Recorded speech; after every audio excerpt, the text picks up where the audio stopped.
At sikapin nating mahikayat ang isa't isa sa pagmamahalan at sa paggawa ng kabutihan.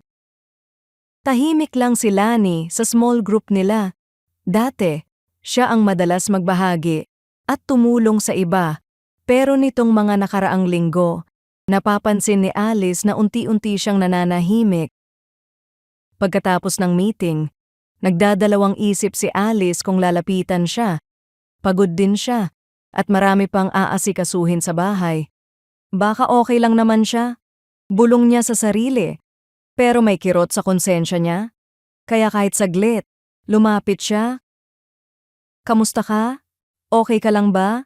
Hindi agad sumagot si Lani. Maya-maya, napabuntong hininga siya. Unti-unting lumabas ang bigat, pagod, discouragement, at pakiramdam na lumalayo na siya sa Diyos. Walang mahabang sinabi si Alice. Nakinig lang siya. At sa dulo, marahan niyang sinabi, hindi ka pinababayaan ng Diyos. Kahit mahirap, kasama mo siya. Simple, pero totoo. At sa sandaling yon, naramdaman ni Lani na hindi siya nag-iisa. Sikapin nating mahikayat ang isa't isa. Ang buhay Kristiyano ay hindi para mag-isa. Ginagamit ng Diyos ang kapwa mananampalataya bilang instrumento ng kanyang biyaya upang palakasin ang isa't isa. Kaya ang paghihikayat ay hindi opsyonal. Bahagi ito ng paraan ng Diyos para panatilihin tayong matatag. Minsan, hindi naman lantad ang pinagdadaanan ng tao. Tahimik lang, pero may laban sa loob. Kaya kailangan natin ang isa't isa upang magpaalala, magpalakas, at kung minsan, magtuwid. At ang tunay na paghihikayat ay hindi lang sa salita.